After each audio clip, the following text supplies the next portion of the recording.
welcome everyone to the safe space where we learn how to train and feed our dogs better. And today we're going to talk about one of the most emotional topics when it comes to our pets and one of the most confusing topics, and that's pet food and dog food. And I brought to you today the absolute, probably best human being to talk about this because Dr. Connor Brady, thank you for being here. Cheers, Rachel. Thanks very much. Lovely being here. I love it.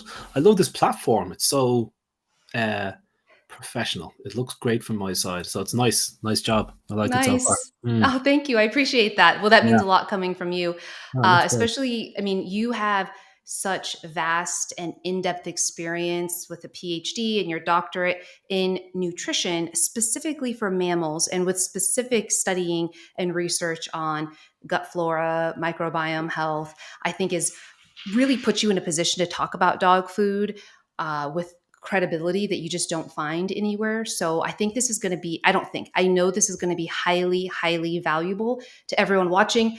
Just a quick shout out is I will have Dr. Connor Brady's book and all his information linked in the description below. So after this, make sure you share and go follow him and support him in every way because we need more individuals like him. So, Dr. Brady, my first question for you is, and this is a little bit of an open-ended one, but we know that most dogs are eating kibble. And I already know from talking to you before that you prefer dogs eating a more species appropriate diet, like fresh, raw, gently cooked foods.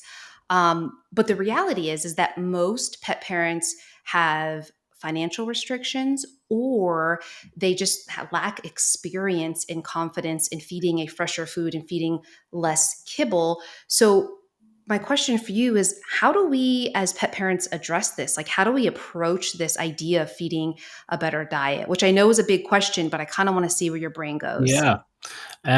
Actually, one of the questions that's coming in the side, I think this is going through YouTube, is it? Or it comes from Facebook, that question. Mm-hmm. They've actually nailed, that very first question is nailing the response to your question.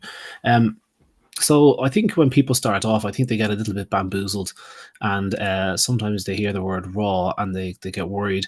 And not that it's all about raw, it's about real food. If you want to feed lightly cooked food your dog, it's fine. I mean, even table scraps are debated back in the day. I think initially there's a lot of fear. We look at the bag of dry food and we see science and molecules and percentages.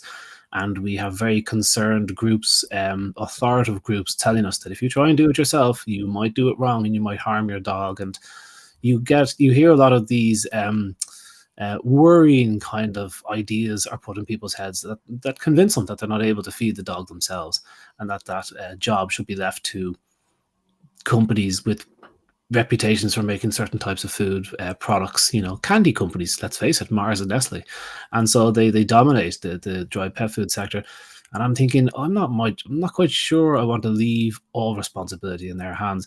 And I think I always remind people, just with some of the human analogies, I'd say, look, I've got 2 kids, and you take them home, this bundle, and then eventually the kid comes off mum after a year and it needs food. And it's like, nobody's ever told me what babies eat. You pick up a couple of little articles here and there and you get an Instagram video of pear and some vegetable, mash it up, and you try to make them eat it. And the first year is okay because you mix everything with pear, apparently. And then, you spend the next 3 or 4 years battling vegetables and they just don't want to eat anything colorful. And so it's a daily battle. The point is, I have no idea what my kid's RDA of calcium is. I don't know how much zinc she needs. I don't know where she gets her manganese. I have rough ideas, but the top sources of those, I'm not feeding to my kids. She won't eat them. And so how are humans and getting away with this? How are our kids doing so well? Because you don't need to have a complete meal every meal. In fact, the whole term complete is nonsense. It doesn't exist in human nutrition. We don't know what a complete diet is. It's a word they made up to sell you an idea that everything is in this bag, and therefore you should spend $5, $6, $7, $8, $10 a pound on wheat and corn. And it's like they're some of the cheapest calories out there. And how come it's so expensive? So I think there's better ways to feed humans than ultra processed food for sure. I think everybody now knows that ultra processed food has us in a bit of a pickle. We are not the right shape anymore. We have an awful lot of chronic disease. And so a number of things are coming from the wrong food choices that we have been convinced is a good idea. 60-80% of our calories are coming from ultra processed foods now. So it's a big problem. It's not working out for us health wise. And I assure you, as someone that does this for a living, it is not working out for your pet either. We have all the studies to show that ultra processed pet food, when it says complete in the front, is very far from it. 2/3 of the complete foods sold in the UK don't meet the minimum standards of nutrition, not the optimum. We don't know what the optimum is, just the minimum standards. So dry pet food has a number of problems. And so to think that that is the solution is crazy. That the fear is, if we move away from this pretty poor food substrate, I have to say, for a meat eater, and he is a meat eater, these little cats and dogs, that's the majority of their diets, certainly for cats, but dogs need a lot of meat. So I think that's the best way to feed them. And now the studies are starting to roll in. So there's comparative studies where we compare dry and raw fed dogs. And we can see that raw feed, fresh feed and real food, even lightly cooked, whatever works for you, those products are beating dry food in comparative studies. Less inflammation, less atopy, less gut disease. These are studies published in Nature, our top journals. So we have growing evidence that this is the right thing to do. It makes the most sense when you look at what humans are doing with their own kids.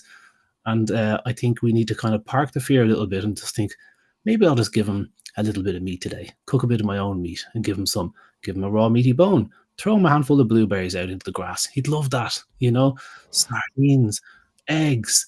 There's so many simple additions you can put on top. And so you slowly make your way into the debate. You don't have to jump fully in and go out and shoot a deer and feed it to your pack of things, it doesn't have to be that way. So there's a lot of fear, and I think we can just take a step back and go, guys, you can totally do it. You're not going to get it wrong so bad that you will sicken the dog, because you're not sickening the kids, you're not sickening yourself.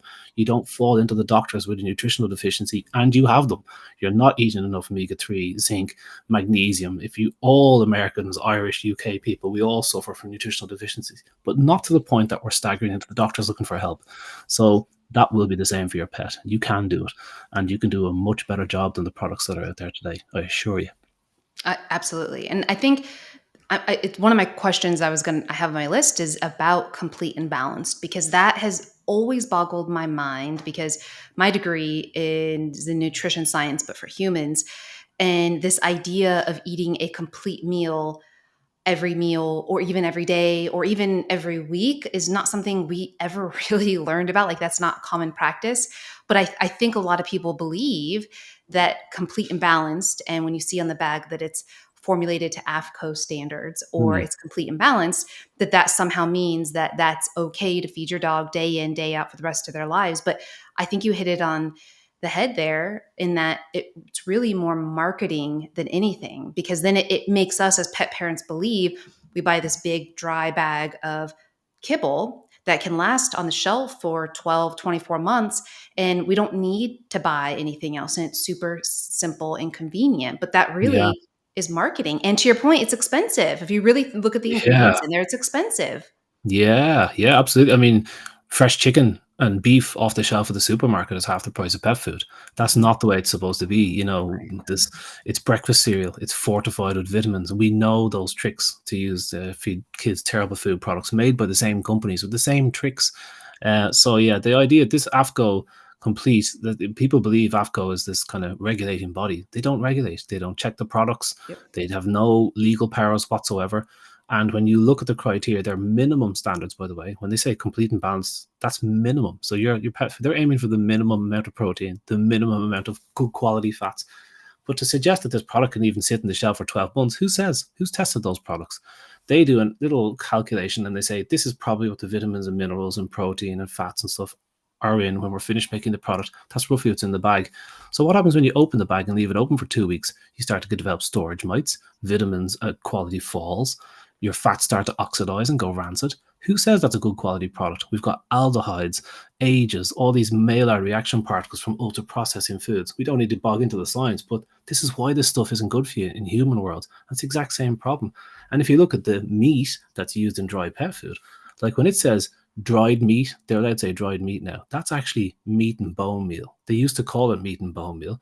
Gardeners call it bone meal.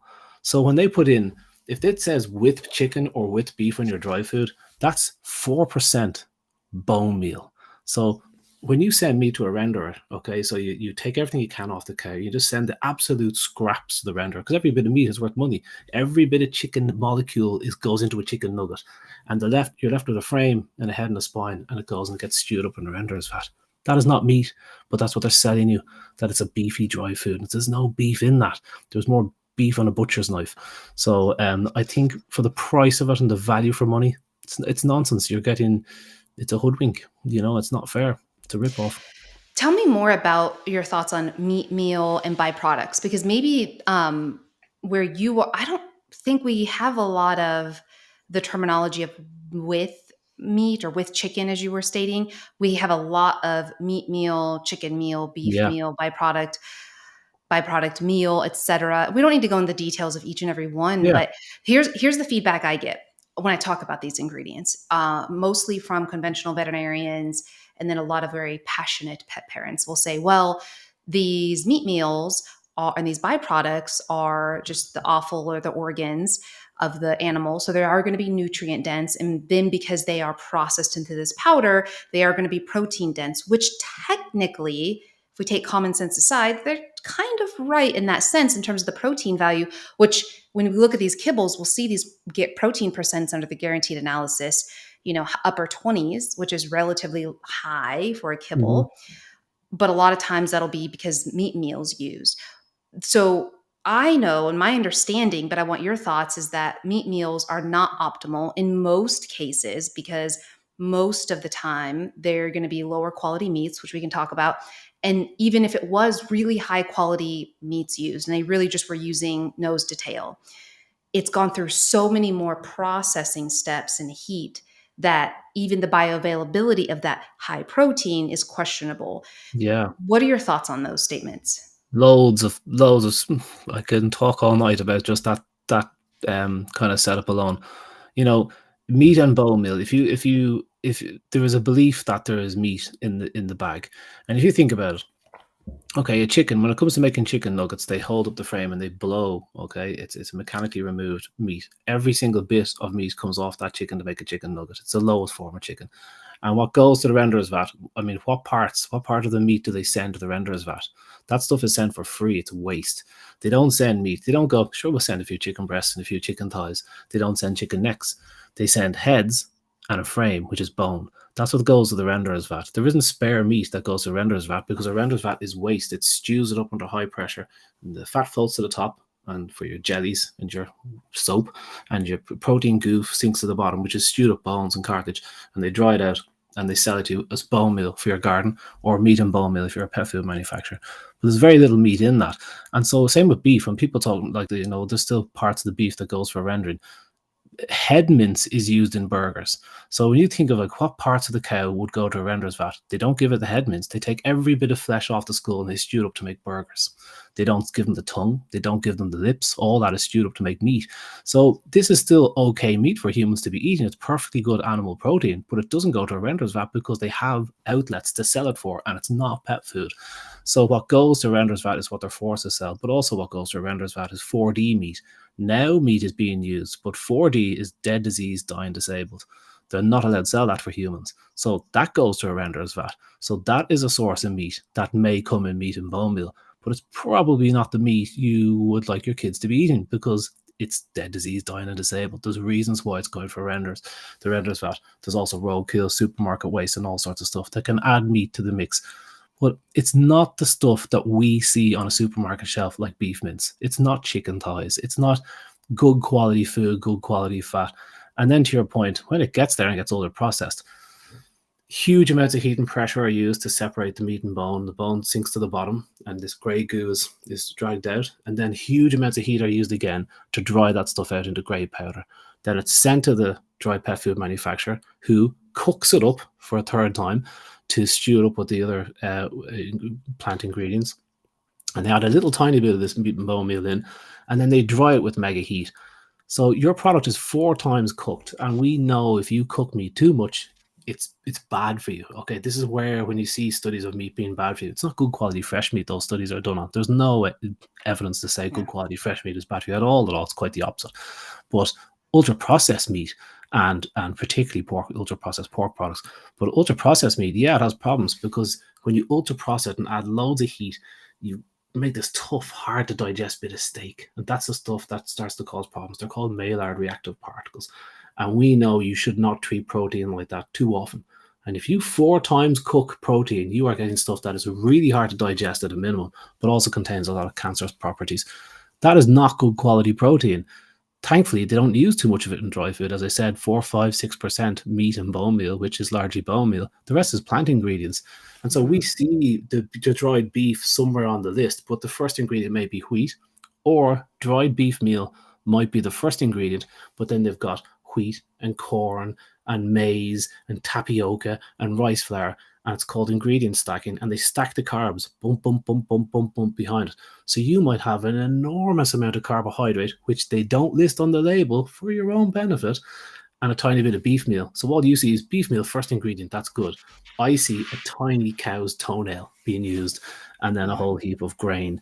And that's what you're spending your money on. And then a George Jetson vitamin and mineral pill, which we know is a desperately poor way to take vitamins and minerals. At least with vitamins, okay, but you can't replicate good quality vitamins in the lab. You can't make the whole vitamin E hormone. You can't make most of them. But minerals are very hard to replicate in the laboratory that your body wants them. The body doesn't like minerals from a conical flask. It likes minerals in food. Minerals are inorganic. They're not from the land of the living. So the gut membrane is very particular about them.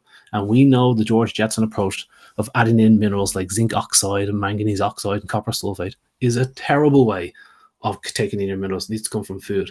They add in all those bits at the end because the nutrients they're putting in, the ingredients they're putting in, are bereft of decent nutrition. How is that a good quality product? It's such a wait for how much are you spending on that? I mean, you can do better. Your worst effort is better than that. 15 minutes looking at Rachel's videos and you'd know how to make a decent home cooked meal for your dog, Yeah. and it's It, far superior. and to your point, it doesn't have to be overcomplicated. And we'll talk in a minute about a couple Yeah. easy ways to kind of boost the bowl. But it's so funny. I feel like you are reading my mind because every time you say one thing, like, "Ooh, I'm going to ask him this," and then you talk about it. But I think so. Let's go back a little bit to the plant matter ingredients because I think this is really important. And what I mean by that is we see a lot of ingredients, as you mentioned, like corn gluten meal or soy, for example. And a lot of these ingredients are added, or like pea protein, to inflate the protein Yes. percent. So when the pet parent turns the bag over, they see the guaranteed analysis, Right on. they see, 25% protein. They're like, okay, cool. AFCO minimum recommendation is like 18 or whatever. So I must be doing well. But my question every single time to that manufacturer is what is your percent of protein from actual well sourced animal protein? And that's Yeah. something that is actually really hard information to get. Most brands don't know or they don't want to share because it's actually very, very low. And that's important because in your book, Feeding Dogs, which again I will have linked down below, you talk about the fact that dogs are carnivores. And my understanding is that they are facultative or scavenging carnivores, not Yeah. carnivores in the sense that they should never have any plant matter. But No, exactly. what you say in their book is that they should have majority of their calories coming from healthy proteins, healthy fats, and some fibrous, nutrient dense, fresh foods and Exactly. vegetables. Spot on. But here's the problem. I have many veterinarians, conventional veterinarians, that say, well, Rachel, dogs have evolved alongside humans for thousands of years, which means they have evolved to eat grains and rice and potatoes, which means that they are actually omnivores. So what you're saying is all false. So what is your response to that? Ooh, God. In Well, less than 1 hour. yeah, yeah. So what you're saying is false. I think that's funny. It's look, there's thousands of references. There's whatever 1,500 references in that book, and Mhm. there is all the science you need. The whole first section deals with the fact that the dog is largely a meat eater. All the diet studies that matter, truly feral dogs out and about. What do they eat? What's your biological setup? What are you physiologically able to digest? Everything points that way. The ancestry, everything about the dog points to the fact he's largely a meat eater. Maybe a bit of plant matter here and there for various different reasons, usually medicinal. Okay, but very few people disagree with that. But there is a trend out there after you talk about the science and the studies all day long that somebody will say, but dogs have evolved to eat carbs. And you'll go, well, let's talk about that. Let's debate it. Let's have a 3 hour Joe Rogan on it and get to the bottom of that statement you're after making, because we've got all these studies here and we've got this thing where you said dogs are suddenly plant eaters. So let's elaborate. Why do you believe that? And they'll put it's and they'll bluster, and you've only got a 10-second conversation with them and you're online anyway, and you end up just barking at each other through a fence, like most engagements on Facebook when it comes to canine nutrition. They say if you're lost in the woods, just start talking about pet food and somebody will come Yep. along to argue with you. So So it's true. true. But yeah, so look, listen, here's one of the things that they use, the unfortunate trend towards feeding cats and dogs vegan pet food and vegetarian pet food uses this one all the time. In 2013, an interesting study popped up by Axelson, a Scandinavian fella, and a group, I should say. And they found, looking at the kind of genetics of the dog, they found that dogs have taken some tiny evolutionary steps towards carbohydrate digestion. And that is interesting. I mean, that's the sort of, they're the good studies. And it's like, ooh. And what they found was they were looking at this AMY2B gene, and AMY stands for amylase, and it meant that the dog could actually produce a little bit more amylase, the enzyme for digesting carbohydrates. And you wouldn't have extrapolated out that gene a little bit, if that's the right word, if carbohydrates hadn't been on the menu for you. And that makes total sense. Dogs have been living beside farmers. Most of them, the Akita didn't break out this gene, and a few other animals that have been living beside nomadic kind of tribes that eat a lot of meat, they didn't actually burst out this gene. But the guys living beside farmers did. The dogs living beside farmers for 6,000 years did, and that makes sense. If you've got any leftovers, as studies of village dogs in poor regions, they don't waste meat on dogs in poor regions. They give them plant matter and porridge and sads and that kind of stuff. So those animals tend to have a slightly higher carbohydrate diet. Okay, the point is, they found that the dogs had took this tiny evolutionary step, and a couple of others. There's a couple of other things, like that their liver produces hepatic glucanase, and a couple of things that like owls and cats and tigers and trout don't, true carnivores. There's a couple of tiny steps in a body that has thousands and thousands of genes towards carnivory. The whole face and setup and gut morphology and teeth and throat and the way everything, even the way he makes his amino acids, the ones he needs every day and the ones he doesn't need, everything screams meat. But here's a tiny little step that Darwin would have killed to have understood when it comes to evolution. Here we see a tiny little bit of evolution moving towards carbohydrate digestion. So yes, dogs may be able to have a little bit of carbohydrate in their diet. They have in the past. The question is, how much are you going to feed and which carbohydrate? Mars and Nestle leap on this study and go, haha, this is why we feed 60% wheat and corn to meat eaters. And I said, so what was your reason before the study came out? Why were you doing it? Clearly, it wasn't because of this study. So why were you doing it? You were doing it to pack in cheap carbs. Carbs are cheap. You cannot defend 60% carbohydrate diet based on this study. They have taken a tiny step towards carbohydrate digestion. And Doug Newman said it best to Gene Dodds. And he said, just because I can digest sucrose and ethanol doesn't mean half my diet should be rum and cookies, does it? And it's like, yes, that's exactly it. It's like, this nonsensical, so dogs have evolved to eat grain. I was like, well, they have evolved to take tiny steps. So you have to give them that. And then they leap on that and go, that's why they're omnivores, aren't they? And it's like, well, yes, they can eat a little bit of plant matter. But the word omnivore is like you've got carnivore over here and you've got herbivore and a cow over here. And in the middle are all this omnivore word. What's an omnivore? I mean, a fox is an omnivore, but eats 75% animal protein. A black bear is an omnivore, but eats 20% animal protein. And you can feed the two of them the same diet if you wish, but it's not going to work out for them long term. For true health, you got to give the black bear what he wants to eat, the goods he likes to eat at the right time during the year. Which plants did he evolve on? I mean, how much of this particular tropical plant does he need, and what parts of the meat? Some cows eat crop grass and pull it, and some sheep just take little bits. Every animal is completely different on what pieces they need. Just to say the word omnivore and therefore feed them leftover grain from the cereal industry, it's just nonsense. It's just nonsense that's spilled out. That's the only study they have to talk about the omnivorous habits of dogs, and so you can stack up all these studies on one side and they will hang on to that, and Yep. they won't let it go, like a dog with a bone. Yeah, But and it's wild because then they'll say, "Well, my friend's dog down the street," and you've heard this. My friend's dog down the street lived to 17, and they ate the lowest quality or cheapest Mm. kibble. And my response to that has always been, well, and that's great. I'm happy for that dog. But we can't look at the entire species based off of a few anomalies, at Yeah. least how, or outliers, I should say. But because if we look at the true world, or I guess I should say, the true reality of our dog's health. I mean, we look at cancer. 1 in 3, 1 in 3 dogs are going to be diagnosed with cancer. Last I looked it up, it was 16,000 dogs a day. That's 6 million a year are being diagnosed with cancer. And that was a few years ago. It's probably gone up. That in itself is our epidemic Yeah. numbers that we're rarely talking about at scale.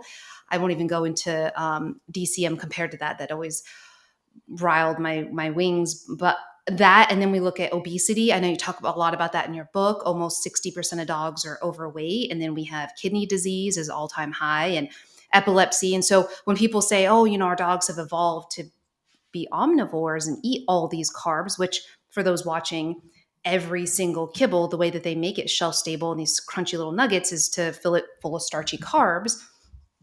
It really boggles me and confuses me of why we would think that that's healthy, because our dogs and their state of health is telling us different. Yeah, totally. I mean, when people go on about a single example of a dog down the road, I'll go, yeah, check out my 94-year-old chain smoking granny. She's Yeah. terribly overweight. She's doing great. Do you think you should be overweight and chain smoking at 94? No. Do you think that's a good way of living to 94? No. Is my granny very lucky? Yes. So 50% of smokers die from lung cancer. The other 50% don't. Is that an advertisement for smoking? No. So it's the same with being obese. It's the same with eating high carbohydrate diets. We know what the end result is. And to your point, chronic disease is exploding in pets. There is not a single, true, unless somebody wants to call it up in the comments, there's not a single chronic illness in pets that's decreasing. How is that? If we are on the best food and we've got the best drugs, we've never given more drugs to pets. We've never had more vets to pets. It's now 2 vets to whatever figure. It was only 1 vet to whatever figure just about 15 years ago. So huge spend on insurance rates, on health, massive expensive products, all these drugs. How are pets doing? They are many times more likely than us to get cancer. How is that possible? How did Mother Nature develop? I think 2/3 of healthy cats and dogs have some form of pancreatitis by mid-age. How come they've got such bad kidney disease is exploding, diabetes, obesity, cancer? I mean, we have so many issues that are just rising like that. To suggest that the diet is correct when we know high carbohydrate diets are fueling cancer growth, we know that if you get that diagnosis, you've got to get off carbs. Carbs fuel tumor growth. That's how we find them in the body. It's called a PET scan. You drink a radioactive cola drink or something, and then they scan you, and then the tumors light up like a Christmas tree because carbs spike insulin, and insulin is a growth hormone. So if you get that cancer diagnosis, the advice from your vet should be instantly get onto meat and veg, get into keto. Is that their advice? No. I mean, so that alone, when you know this is the case for humans, it's not applied in a meat eater that doesn't have any physiological need for carbohydrates in his diet. They can exist in keto happily. Cats best. So, that's just that. I mean, we've got 4 big studies now to show the pancreatitis is being fueled by high carbohydrate diets. And yet when dogs get that diagnosis, what do you hear? Did you give him a bit of steak? Did you give him a bit of sausage? And I'm like, yeah. I mean, dogs eat sausages, don't they? And they said, well, I told you just to feed the dry food. It was the high carbohydrate diet that put that dog on the slab in the first place. And then the fingers pointed at you for giving the wrong food. You should have just fed carbs. We know that the best diet for chronic disease, thanks to Mark Roberts, who's now living in the US, a Manchester vet, who did his PhD on it. And he's just showing you the best diet for pancreatitis is meat and organ and bone. I mean, that's the only diet we have for that. And that's the same for kidney disease. The more protein you feed a dog in kidney disease, the better his kidneys do. And what's the lesson you hear? Low protein diets for kidney disease. Ask them for the supportive study for that statement. I get very annoyed about that. So many dogs with kidney disease, stage 1 and 2 and 3, they can replicate it in dogs. And these horrible experiments they did, they've stopped them now in the last 10 or 20 years, but they can replicate kidney disease in dogs. And they show that the more kidney disease the dogs have, the more the kidneys are shutting down, the better they do, the more protein you give them. So why are we being fed low protein diets for kidney disease? It's killing them. So we have an enormous amount of completely backwards information coming out of the veterinary industry without a single supportive study. And, they stick science on the front of the packet, but there's booger all signs in the invention of the product that It really annoys me, particularly when it's sick pets being milked. And don't forget that Mars Inc. Employs 50,000 people in the veterinary industry in the US alone. 50,000. They own Banfield, they own Antec, they own Blue every veterinary Pearl, hospital you yeah. can possibly imagine. They own them all. And then why would a candy company that makes the dry pet food want to have any influence over the health outcomes in your pets? I'm not saying anything incriminating here. It's just an absolute fact. We have the same problem over in the UK. We have the same problem in Ireland. Shareholders and companies are buying vets because it's a very profitable thing to have. A sick vet is a very profitable thing to have because the pet owner hasn't a clue what to do. They don't take any responsibility for what they're doing. They hand it all over to their vet. And that vet is being educated by Ronald McDonald. And next thing you know, your insurance is paying huge amounts of money for a pet that could be fixed by a simple diet, which is why less than 1% of American pet owners have insurance, to the great detriment of that pet's health. You can't even afford, you'll go broke trying to pay your pet's health bills. It's not fair. It's a rip-off. It's not right. Maybe, I don't know if you said this or maybe it was a post I learned, but it reminded me hearing you talk that maybe this is an American thing, but every time I go to the human doctor and when they give me a recommendation or suggestion, I'm always very skeptical, like, I'm going to look into that. Maybe I don't want to do that test, etc. But then this was before I was educated. When I would go to the vet, it was like anything they said, it was like, yep, yep, yep. I want all the shots, all the, pills, all the antibiotics. I want all of it. And I don't, maybe it wasn't you, but I remember that post like going viral because it is true, like something about the veterinarian, and rightfully so. We're not anti-vet by any means. Not at all. They hold, no, not at all. They hold a lot of prestige, rightfully so. And so I think that kind of what we're saying here is not that we shouldn't listen to our vets or that our vets are paid to do anything malicious. They're just being influenced many times without really knowing. Like, it's, yes, the vet clinics, but it's also to the vet school, which you talk a lot in your book. So we won't go into detail, but like it goes deep. Yeah. And every veterinarian I've interviewed was like, yeah, like not only did I get very minimal nutritional training, one nutrition class or two nutrition classes was taught by a big pet food sponsored teacher. We have all the FOIA requests, the Freedom of Information requests that we need to see that. We can see the relationships once they're in the veterinary department. This is, well, we want to teach the clinical and nutritional residency. We want to do this and that. I want you promoting. When you want to know who sponsors your veterinary department, ask them what dry food they sell. They only sell one type of dry food. Why do you think that is? You think that's the very best dry food, and the other veterinary department is selling a different brand, but they only sell that brand because that's who sponsors them. So these are cash sponsorships, and they don't come into the car park honking the horn with a big boot full of cash. It's much more insidious than that. There's better ways to do it, so you're not on the books looking like a proud sponsor. You don't have to wear the t-shirt anymore. So there's different ways to do it, but to find out which one, you just contact your veterinary department. But yeah, it's a big problem, and people will leave, particularly if you're in the veterinary industry, if you're a veterinary nurse or a vet, and you'll see me as slagging off vets. And it's like, no, you don't get it. I am not talking about the individual vet at the coalface. I'm talking about the veterinary industry that is churning these vets out. The vet at the coalface is the hardest working kid you've ever met. Incredibly difficult to get into veterinary school, let alone get out of veterinary school. 5 years studying every animal on the planet, and you have to be Dr. Doolittle. You have to know snakes and birds and fish and rabbits and rats and cows and sheep and dogs and cats. How could you possibly know all that? How come we've only got a single doctor that knows one, we have a GP, but they're not physiotherapists. They're not, anesthetists. They can't do surgery. And yet a vet has to do all this and run a veterinary clinic and have staff and bills and a family and car park issues and all sorts of things.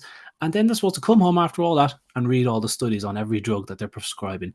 Give me a break. Every single analysis of that shows it's not happening with our human doctors, let alone our vets, who are completely overworked.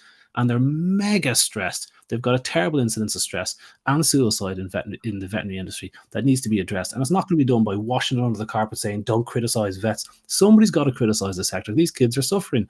So it's not the vets at the coalface, absolutely not, any more than it's the GP's fault when they're spewing out some nonsense about the latest drug or selling terrible amounts of opiates to people. They are responsible for churning out those opiates, but is it their actual fault? No, it was the regulators that permitted that to happen in every single incident. So now we have vets recommending flea treatments for dogs with no fleas, worm treatments for dogs with no worms, annual vaccinations. These vaccinations are shown 7 to 9 years. These last for the core vaccines, and yet they give them every year. Ask them for the study that shows you need to do them for every year. The reason they're given every year is because the manufacturer is right on the back of the packet, good for a year. And so they go, oh, got to give them every year. So sure, come on in, we'll do a health check as well. Yeah. A health check that involves loads of products being put onto your dog, chemicals you wouldn't put in the mother-in-law. You don't need to do all that stuff, guys. It's avoiding those things is probably best for your health. You know, if you worry about worms, go for a poo test. Send off a poo sample in the post. The US Post don't like that. Just don't tell them. Post off to some poor, unfortunate veterinary nurses churning through 100 poo samples a day. $20, and you get this text to your phone. Your dog doesn't have worms. Great. Don't need to deworm them. Way better than giving a chemical wormer. I mean, they napalm the gut flora. It's not good stuff. Same with your deflea stuff. You got to look into your tick products, look into your heartworm products, look at what happened with the ProHeart scandal, with FDA getting involved and kicking that vet around. There's so much dark stuff, guys, but you need to start taking back a bit of control. And it starts with listening to what independent people like Rachel, myself, and a few others are saying. It's like, anybody looking at this industry goes, whoa, this is some serious problems here. And like, we're not making it up. There isn't books being written about how great dry food is. The last 30 years, has a single canine nutritional book ever come out, guy? And the answer is Kibble. You know, no, not a single one of them. Yep. So it's just, it's a nightmare. It really is. It really is. And it's frustrating because our pets are suffering, and the pet parents, because, you know, as a pet parent, it's, you know, and where I used to feed what I thought was the highest quality kibble and thought I was doing the best, I felt betrayed by the entire system when I started digging into it. And it didn't take a lot to really learn everything we just talked about. So, okay, so I think if we go back, now we know that, for anybody watching this who's not familiar with what we talked about, that kibble's not ideal. Now, I want to make it clear for my platforms, at least, that I'm not anti-kibble. To be frank, I used to be. If you're feeding kibble, you're probably harming your dog. And I've now shifted to understanding that the way that I'm going to be able to help push for change is kind of meeting people where they are. Yeah, and then and kind of explaining, like, okay, these are the reasons why kibble's not optimal. Does it mean that you're a bad pet parent if you're feeding kibble? No, because some people just can't afford much else. But the good news is that there are definitely affordable ways. Simply, as you mentioned before, adding some fresh food meal toppers on top of the kibble that can have a dramatic health benefit, which we don't have to go into too much detail because we've done a video in the past talking about this. I have tons of videos, and I know you have content. I'll link it all below, of like meal toppers and how to boost the bowl. But really the general high level of that is taking your bowl of kibble, getting the highest quality kibble that you can, and then removing 10 to up to 20% of it, replacing it with real fresh food toppers. I always find that doing one new topper at a time over a few days and then adding another one helps to avoid a little GI distress. What's kind of your kind of simple go-to for boosting the bowl? Oh, my very first one would be Meaty Bones. People are worried about them, but you've got to keep those teeth clean. And dirty teeth are play havoc with your health. They're a constant source of inflammation, and you're more prone to disease of all sorts when you've got a foul mouth. So if you're eating kibble, those little bits will hop off the teeth, and they won't clean your teeth. And also, they're high in carbs and sugar, which will fuel the bacteria that are causing the problem. Yeah. So Meaty Bones, because in Meaty Bones are so many nutrients that you're not getting from most kibbles, like you know, when you feed a dog on kibble and the ingredients therein, you will have a dog that walks around inflamed and sore at 7 and 8 years old. And what do they sell you? They'll sell you glucosamine and chondroitin in a capsule, ground up cartilage. And it's like, oh, well, why didn't I just feed ground up cartilage to my pups from the time they were 3 weeks old? So glucosamine, chondroitin, collagen, calcium, glucagon, glutathione, hyaluronic acid, vitamin C, all these nutrients are in cartilage and bone. So that's how you make bone. That's how you make cartilage and bone. But dogs need to be fed this to build their own cartilage and bone. They are the building blocks of their joints. And most dry foods are completely absent in all those ingredients. But they will sell you those ingredients in a capsule when your dog needs them. But the house is crumbling at that stage. You're just piling bricks up outside. It's not going to help. You need to give them those bricks as they're building the house. So, you know, I really do believe at least joint meaty bones, raw meaty bones with all the nice, lovely butter that's inside it and great growth factors and stuff. It's just so good for them to keep the teeth clean. I love that. 2, 3 times a week. If you're on kibble, you need to be eating raw meaty bones. That alone, it could be 10% of the diet. Cost you half nothing if you can find the butchers that are dealing bones. It's harder for people to find meaty bones these days because there's less and less butchers actually with a knife in their hand deboning meat. Now it's all done in a factory and it comes to you in packs. So they call themselves butchers, but the meat comes in packs and they just sell meat. So it's trickier for people that, but you can buy pieces of meat that do the job of a raw meaty bone, like duck necks and chicken wings and all sorts of stuff you can buy online, and they arrive on your doorstep in a frozen box. So I like that. People might not be ready for raw meaty bones, but it's really important to keep those teeth clean. But I like cracking in eggs, an egg every single day.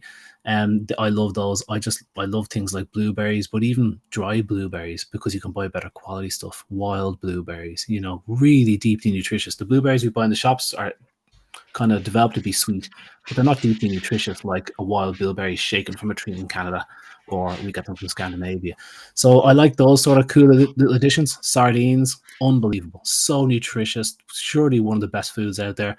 If you can get the real stuff that are frozen in a pound bag, just fantastic. Whole sardine, a rare source of brains and eyes that you'd be a bit squeamish about feeding, and the best source of omega-3. There is no comparison to feeding a sardine for omega-3. We now know the fish oil industry has big problems, and so it's just not as good as an actual sardine. But even if you can't get the raw sardines, tin of sardines, tin of sardines is just fantastic for a cat or dog. Not the stuff in veg oil, in fresh water ideally, if you, those ones.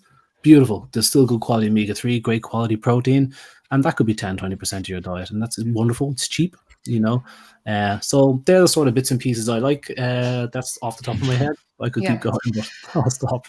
This is an unrelated question that I'll probably just cut out later, but I don't Yeah. want to forget to ask you, yes or no, do you believe in your experience that if I'm feeding a fresh food diet, maybe gently cooked or raw, of grass fed, grass finished beef, and I'm not adding any fish oil, um, can that have potentially enough omega 3s for my dog?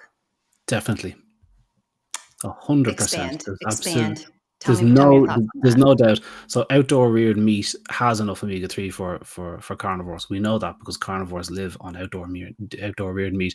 So the problem is the AFCO requirements for most of the nutrients are way too high, and so there's a reason for that we don't need to get into. But things like zinc oxide, they demand too much zinc, they demand too much manganese, and dogs don't need as much omega-3.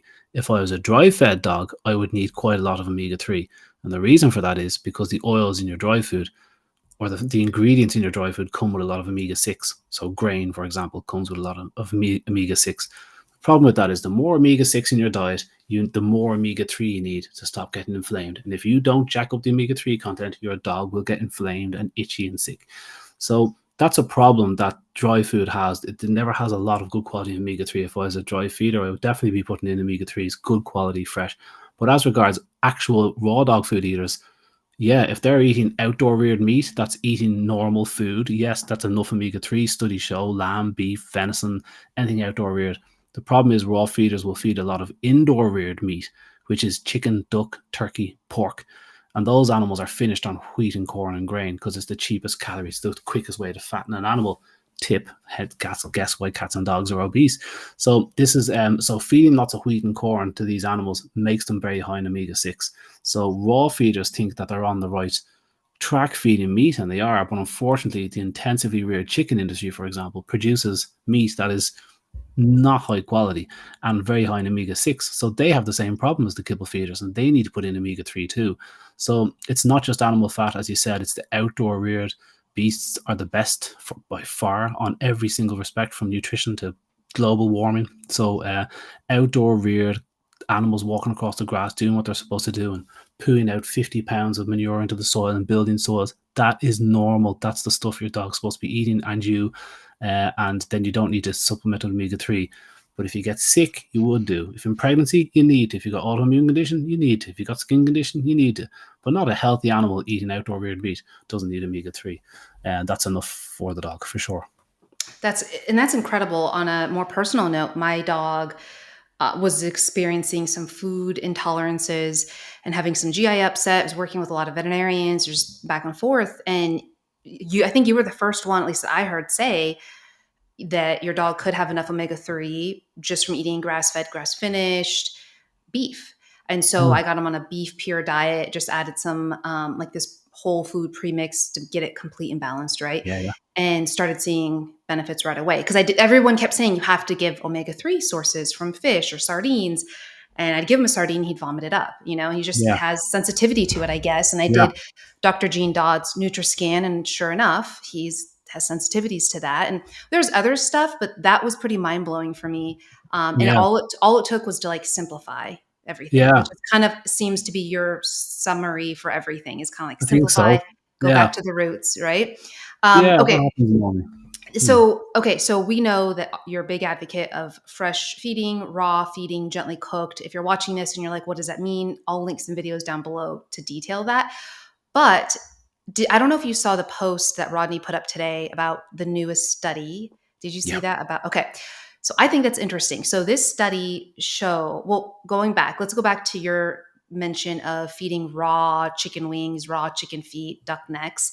I'm sure somebody watching this is going to say, feeding raw meat or raw bones sounds great, but my dog's going to get salmonella, or my family's going to get salmonella, or some kind of harmful bacteria. Hmm. And it was pretty crazy. And I'll link the study below after I post this, that it showed, I think I haven't read it in depth, but basically this study from this year showed that of the 35 dry foods that were tested, all of them were positive for harmful bacteria. So I think for me, that's kind of what I've always preached, but it's kind of cool to see even more science Yeah. behind it, that like, yes, like people will ask me, Rachel, if I feed my dog a raw meat, a raw food diet, is there bacteria? And they're like, yeah, good and bad. And Mhm. it's supposed to be, the dog's digestive system is designed to digest that.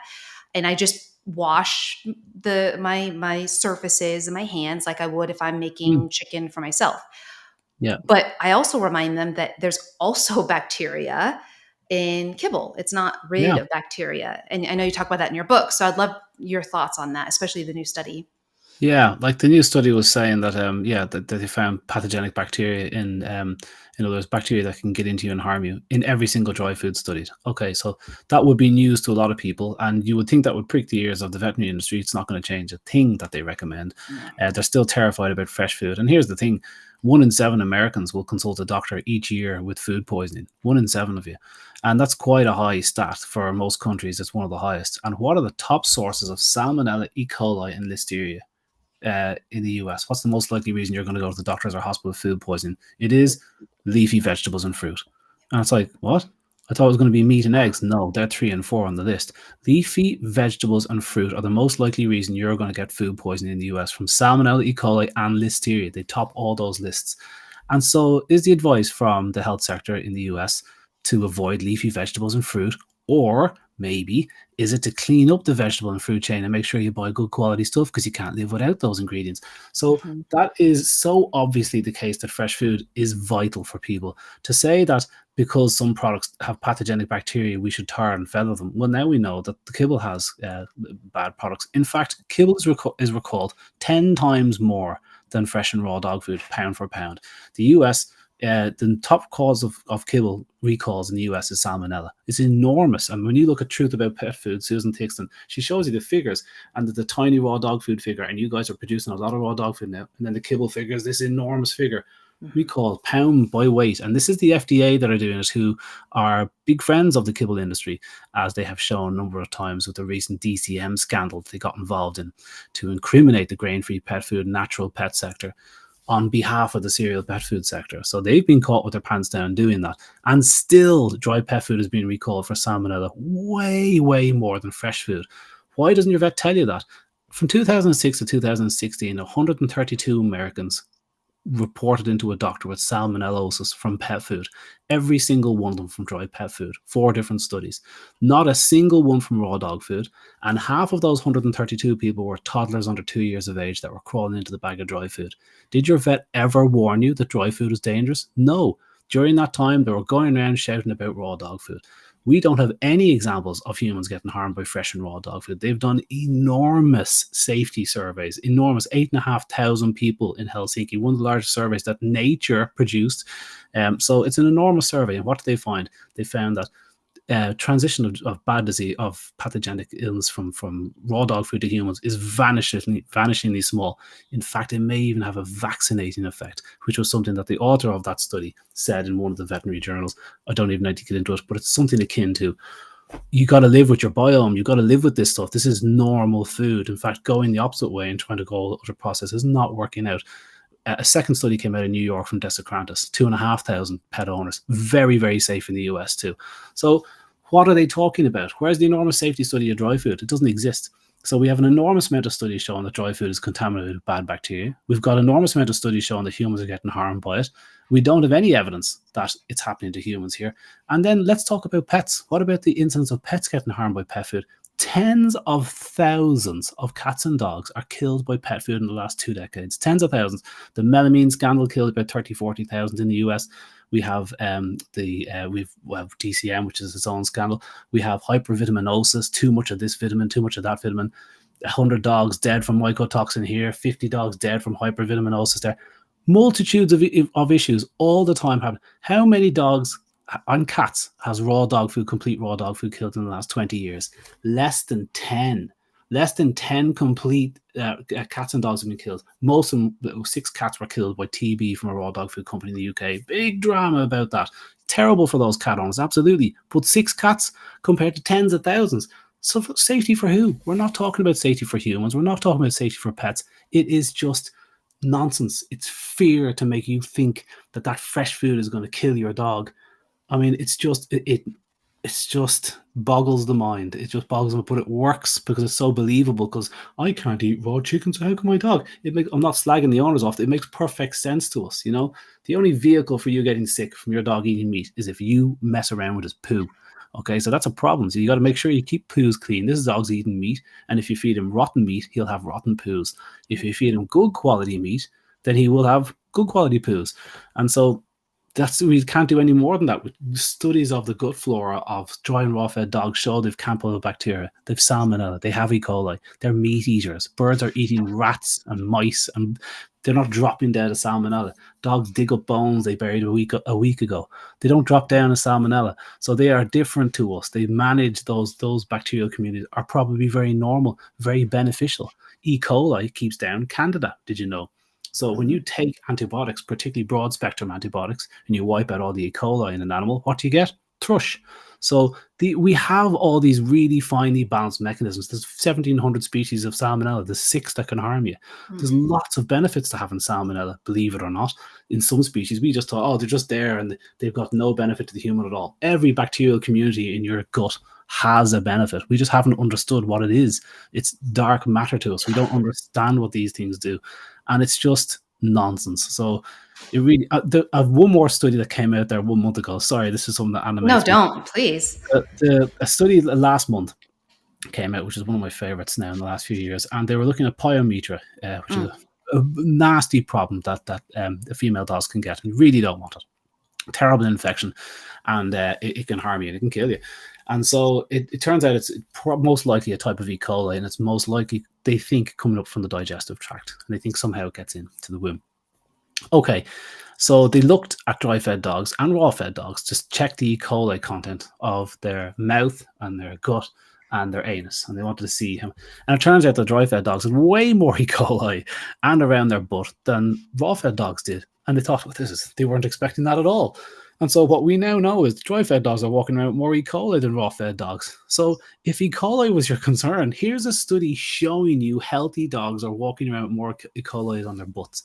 So they're going to do more E. coli poos. How did that happen? I thought the food was completely sterile. That is not the way it works. If you feed a grossly unusual food product to an animal, such as cattle in a feedlot, in a CAFO, we know they house 300 times more salmonella and E. coli. That's where salmonella and E. coli comes from, guys. It comes from the bellies of the meat industry and humans. Okay, it comes from poo.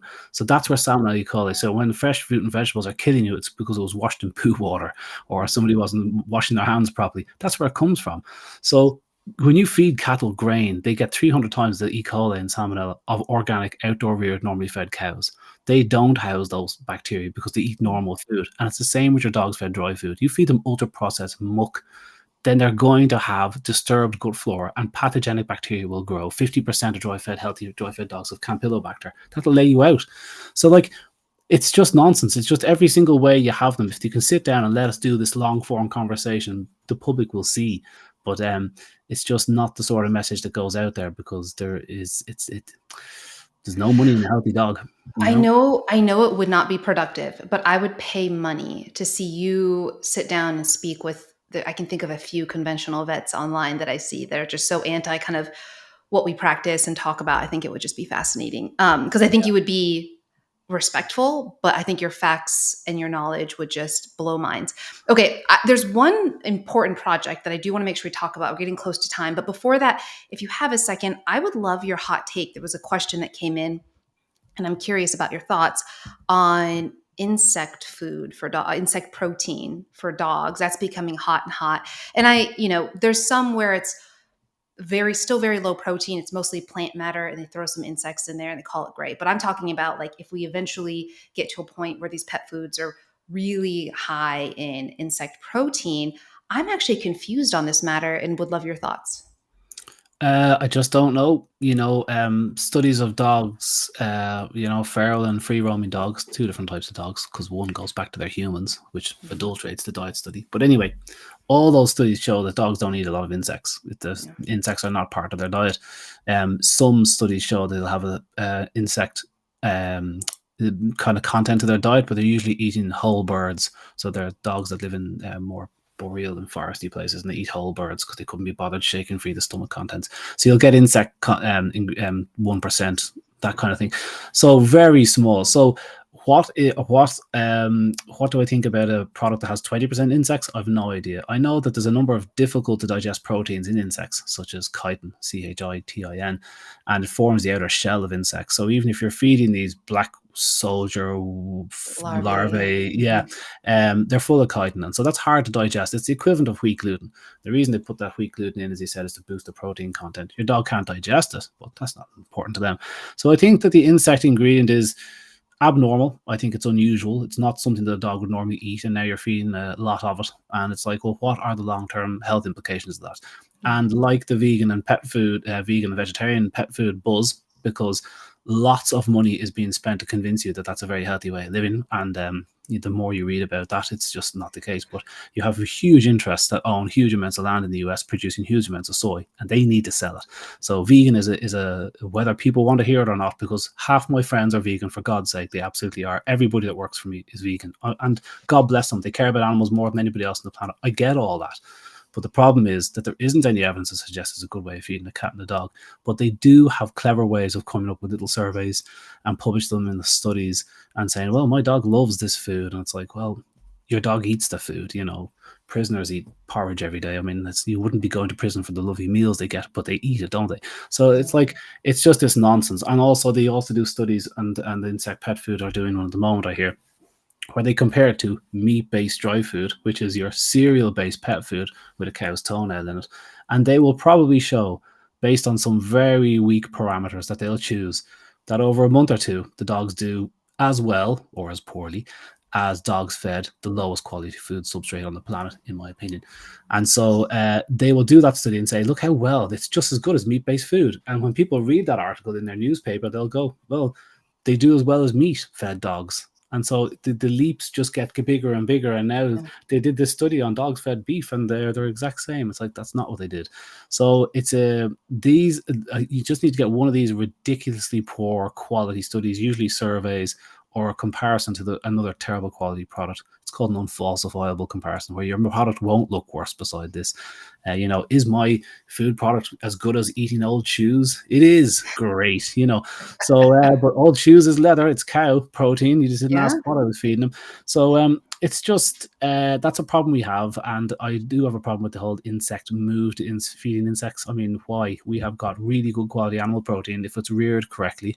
If we copy some of the models that are out there, you've got white oak pasture farms out there in the US. You've got the Kiwis in New Zealand are passing cattle over the grass 7 times and creating huge amounts of meat mass on outdoor reared grass. We can do it.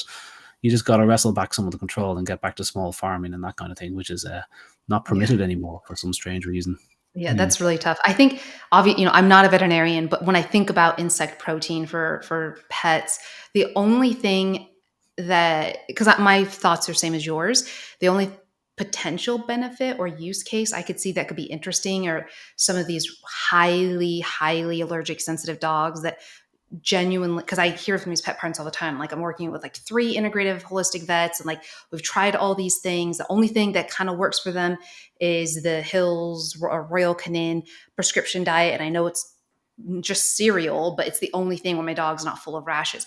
It kind of made me think like that could be interesting for those like 0.01% dogs that Yeah, truly have genetic issues or something, yeah, maybe. But maybe, other than maybe, that, yeah, yeah, maybe it's treats, maybe some, cheaper yeah, treats or something. I don't yeah. know. But as Listen, a primary diet, I yeah. don't know. If you dry out those worms and offer them to the dog and see if he eats them, and just say, "There you go, have those worms," because Yeah.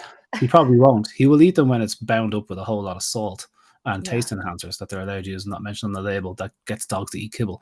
But if you Yes. take that salt out of that product, they're not going to eat it. So I've looked at some of those dry worms that you give the birds, and you look at them and you go, "Bloody hell, how do they eat them?" And they don't. They Yeah. eat everything else but this dry mealworms that we feed them. So like, I would wonder, but also studies of those ultra processed, the hydrolyzed diets, chicken feathers that are made on some of the Mhm. products and stuff. And it's like, does that work for some dogs? They do work for some dogs for a very short amount of time. Studies show that they then fail terribly after a month or so. But what happens? You go on to immune suppressing drugs. So you will move on to the prescription dry food, which is enormously expensive, which is for, what are you getting? And it may work for a week or two. But very quickly, when that product fails, 80% of them fail in the first month. That's what the studies are showing. And when they fail, what does the vet do? Doesn't move you off the product that's not working anymore, that's costing you about $20 a kilo. You stay on that, but you go on immune suppressors and you turn off the smoke alarms. So that is the problem with those products. Yes, any port in a storm, absolutely. If insects and car tires was the answer to keep your dog from just being sick for a week, okay. But that's your base diet. That's like you eating bread to stay alive just because you have some terrible gastrointestinal infection because you Yeah. drank the Ganges water. You know what I mean? It's like, okay, to not have dysentery and you're eating porridge. I get it. But after a month or so, you need to get off that porridge. You need to start getting nutritionally superior. And so you start adding on a single ingredient at a time. Use your Nutri-Scan or whatever way you have of determining it. And add on a protein at a time. That's not the advice in the veterinary sector. The veterinary Yeah. sector is to take this ridiculous product, overpriced, disgusting stuff, and you stay on it for a week or two, and then they'll couple it with drugs. And then that's the long-term plan, which is no long-term plan for the health of your pet. It's Sure. and so that's the problem with those. But it's not to say that those products don't work, and an insect-based dry food may work for GI issues. But think about it: that food is bound up with a whole heap of cereal. It's chemically preserved. Yeah. How can that possibly be good for a good flora problem long term? So yeah, on a short term basis, yes, absolutely, as you said, cool at any port in a storm. But I'd be thinking I'm getting off that product as soon as possible. So yeah, it's tough for the dogs that have these terribly upset guts from eating ultra processed food. That is tough because getting off that can be tricky. And sometimes they jump to raw dog food and they say, well, people tell me raw dog food will work, but it's not as simple as that. It's like when I get these clients and you get them all the time and they come to you and they want, tell me what diet to feed my dog, what raw dog food. And I keep saying to them, it's like I'm selling Ferraris and Porsches here. And you're driving into my car lot and the exhaust is hanging off your car and the wheels are falling off and the smoke coming out. It looks like a clown's car and it's covered in muck. And I'm saying, Rachel, no offense, but I sell Ferraris and I don't know where you're driving your car, but this Ferrari is not going to want to go where you're driving. That car looks like a farmyard vehicle. I don't care, Connor. Give me the Ferrari. So I give you this gorgeous yellow Ferrari. Off you go, and a week later you come back and the wheels are falling off the Ferrari and the shocks are hanging off and it's screaming down the road. Connor, the Ferrari's not working anymore. I want a Porsche. And I'm like, the Ferrari was perfectly fine last week. It's not the car, it's the road you're on. So when you have a dog with terrible GI issues, you have to heal the gut before you expect diets to work. And that's the bit the vets don't understand. And I taught that in college. Most people don't understand. They leap to raw, but the raw doesn't work because the road is full of potholes. It's not going to work. Or it may work for a week or two, but it'll fall apart. And now you're sensitized to that protein. Then you're now my dog can't eat bloody bald eagle. It's like, hey, I never gave him any bald eagle. And you have this NASA-like reading of things your dog can't read because the gut is broken. The castle walls are crumbling and it's just being sensitized to all these proteins. You have to heal the gut first. That's most important. It's not about jumping to new products all the time. It's the healing of the gut is the tricky bit. Yeah. Yeah. And how I look at it and think of it is that there's you have this sterile environment, and then you're putting in all of these nutrient dense ingredients and foods, and that's a lot for, even if you or I were to eat Cheerios or cereal for a whole life, then all of a sudden we're starting to add some fresh leafy greens and avocado and meat, like that would probably cause some GI upset. So Yeah. that makes Yeah. sense. So speaking of studies, you have an amazing new project coming up, and you just hit funding, which is incredible. Yeah. And I think this might be, well, I guess it's not the first time, but this might be one of the first times you'll be talking about it on video, Yeah. at least on a live. So Yeah. I'd love to learn a little bit about it. And of course, for those watching, I'll have it linked below, because this is going to be monumental, to say the Yeah, least. yeah, it's the first time that dry and raw fed dogs have been compared in a veterinary clinic. So we are going to, it's a retrospective analysis that we crowdfunded for, so publicly funded, not donations came from a couple of different shops and suppliers, I'm sure, this is the thing about crowdfunding and public funding. We're an independent little group of scientists, 3 or 4 of us doing this project. But we don't care where the money comes from. If Mars want to give us the money, go for it. We don't care because they can't influence our project. What we're saying is we're going to do a retrospective analysis. We're working with a large veterinary hospital here. They have 30 vets working for them, all pro raw, but pro real food. You can come in if you're dry fed, but if you want to get on their healthcare plan, you have to be eating real food. It's an industry. They've flipped the whole veterinary approach on its head. So they'll say, we'll put you on our healthcare plan where you give us a bit of money each month and we'll keep your dog healthy. So they don't let your dog get sick. And so when they started taking that approach, they don't let your dog eat dry food. They don't let them have flea chemicals, wormers, or annual boosters. Instantly, that stuff was gone, because they want to keep your dog as healthy as possible, because the healthier your dog is, the less they have to see them, which the more money they make. It's crazy. So they've just flipped the whole health thing on its head. So it's great. But the project is looking back over 300 dogs, and we're going to look at them and say, okay, you guys are eating raw, you guys are eating dry. Who went to the vets for what? How many times did you go to the vet? How much did you spend at the vets? How many non-steroidal anti-inflammatories did you take? So these are real simple questions. How much does it cost to own a raw-fed dog or a dry-fed dog? Simple questions. With Mars, with their access, they have 2.5 million. With Banfield, when they bought Banfield, they got the records of 2 million dogs, 1.5 million cats. Could you think of the data they could pull out of that? But those sort of figures aren't coming to us. We're not getting these studies showing dry-fed dogs live longer, which would be the very first thing I would do if I was Mars. That's what I would do with that data. I would show you how good my food is, but those studies don't come out showing how healthy my product is. But I would kill the sector if I had 2 million dogs. I'm working with 300 here. So that's what our project is about. We raised 50 grand to do it on an American crowdfunding platform, experiment.com. God bless them. So we got the money together, and we're going to get that project done and dusted in 5 months. And we're going to get it published, and we're going to go for a top journal, because we have a veterinary epidemiologist. She's the editor of our journal herself. She's hot shit, and so she is going to get that study done. And and so people can look at, they can see that study there. They can still donate. We're overfunded at the moment, but there's a million ways we can spend your money in a positive way. But just check out the raw v dry study on experiment.com. You'll see the poster for it everywhere. It's one of the largest fundraisings that they got. We did it in 19 days. So we're really proud of it. We'll be more proud when it's published. That will be a good day. But this is the start of it. So it's like the first public funded study. So it's like taking a bit of control back. They've got the guns, but we've got the numbers. There's millions of us. Becker and Habib have more followers than bloody Beyonce. They've 8 million followers between the two of them. So that is a lot of very motivated pet owners that make some small changes to their pets, see the improvement it makes, and they go, I want to fuel more change. Well, you can stand up and you can help people that are trying to do that. And Habib and Becker are always doing cool projects. They've got an NGO there that they're running, and they deserve support for that. And I think some of the best support should be sent towards reputable, small, light on our feet studies. We can get really meaningful studies out for 50 grand. People think it costs millions and millions to get studies done. It's not the case. We can get them done quickly and easily with the data we have from one veterinary clinic if you give us the support. So if you're listening, you can go to there and you can give us the price. I think for $10, we are giving you free access to one of my courses. I do a lot of courses. You can see them on dogsfirst.ie. And yesterday we did a 2-hour kind of masterclass on pet food science and the how to choose a supplement, the good and the bad science behind joint supplements, behavioral supplements, probiotics, that kind of stuff.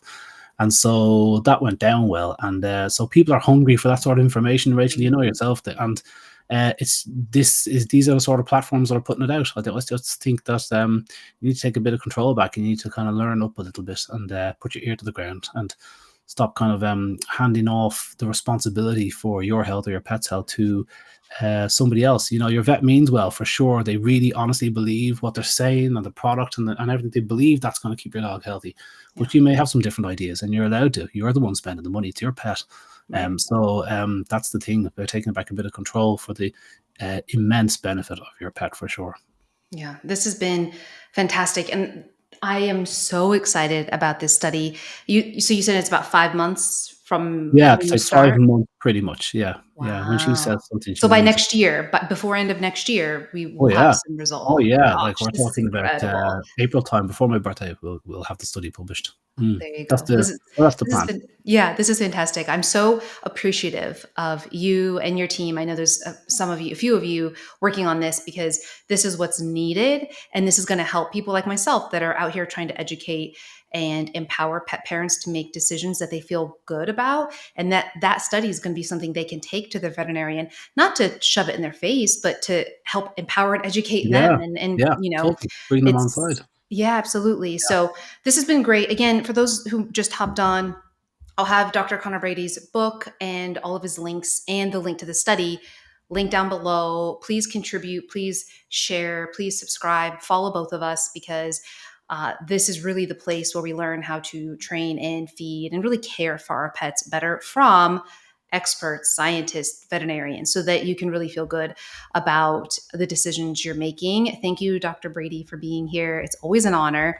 And I think we have some exciting, maybe little fun collaborations coming up soon. So make sure y'all stay tuned for that as well. Lovely.